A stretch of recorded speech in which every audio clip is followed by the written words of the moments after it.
नमस्कार, मी संजय वजरेकर.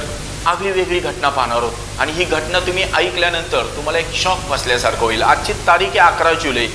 11 जुलै हा संयुक्त राष्ट्रातर्फे साऱ्या जगामध्ये जागतिक लोकसंख्या दिन म्हणून साजरा केला जातो. आता तुम्ही म्हणाल की 11 जुलैच हा दिवस का निवडला? कधी कधी एखादी घटना आहे ना आनंदाची असते पण ती क्षणभंगूर ठरते. तशीच 11 जुलैला एक घटना घडलेली होती. काय घडलेली होती ती घटना? 11 जुलैला रात्री 12 वाजताच्या ठोक्याला बरोबर दिवस संपायला आणि 11 जुलै उजाडायला एक आगळी वेगळी घटना घडली. या दिवशी जे मूल जन्माला आलं ते जन्माला आलेलं मूल फेरचेच धरून जगाची लोकसंख्या 1-2 नव्हे तर तब्बल 500 कोटी झाली. साऱ्या जगात या घटनेचा आनंद व्यक्त केला पण तो क्षणभंगूर ठरला. कारण 1987 या साली जगाची लोकसंख्या 500 कोटी झाल्यावरती विचारवंतांसह शास्त्रज्ञ, समाजशास्त्राचे अभ्यासक या साऱ्यांनी या घटनेची चिंता व्यक्त केली.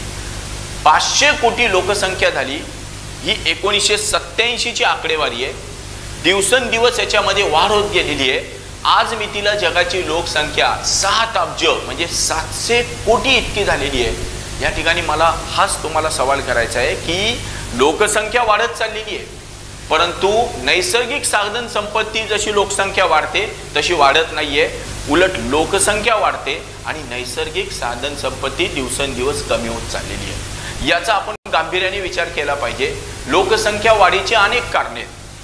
पूर्वी युद्ध होत असत, या युद्धामध्ये अनेक माणसं मारली जात असत, साथीचे रोग होत असत, त्यात माणसं मारली जात असत कारण विज्ञान तंत्रज्ञान इतकं पुढे गेलं नव्हतं.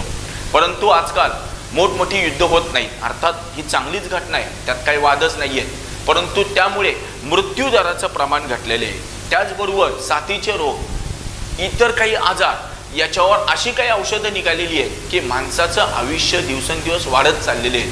पण हे वाढत चाललेलं आयुष्य या माणसालाच एके दिवशी शाप ठरेल का वरदान हा मोठा चिंतेचा आणि गहन असा विषय झालेला आहे.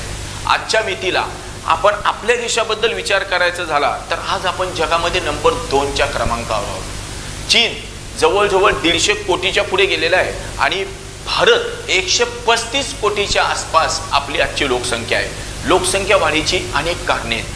याच्यावर संयुक्त राष्ट्र संघटना उपाय करत आहेत परंतु याच्यावर उपाय एकच, लोकांमध्ये जनजागृती झाली पाहिजे.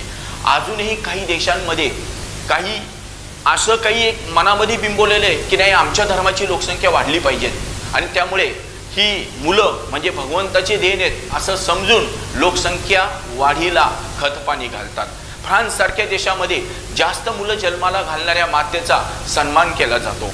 आपल्या देशाबाबतीत बोलायचं झालं तर मूल हा वंशाचा दिवा ही एक खुलसट कल्पना आपल्याकडे आहे आणि त्यामुळे पहिली मुलगी, दुसरी मुलगी, तिसरी मुलगी आणि मुलाच्या हट्टासाठी अजूनही या 21व्या शतकामध्ये सुशिक्षित म्हणणारी लोक सुद्धा या गोष्टीचा आग्रह धरतात.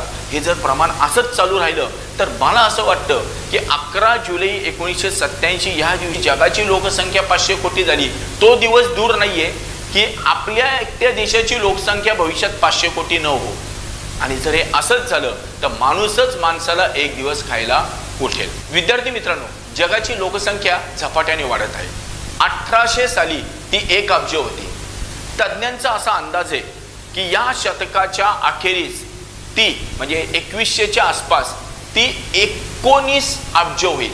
आता मला तुम्ही सांगा 19 अब्ज इतकी लोकसंख्या झाल्यानंतर इतक्या सगळ्या लोकांना अन्नधान्य आणि इतर सगळ्या नैसर्गिक सेवा सुविधा कशा पुरवायच्या याचा गांभीर्याने विचार समाज म्हणून आपण सगळ्यांनीच केला पाहिजे.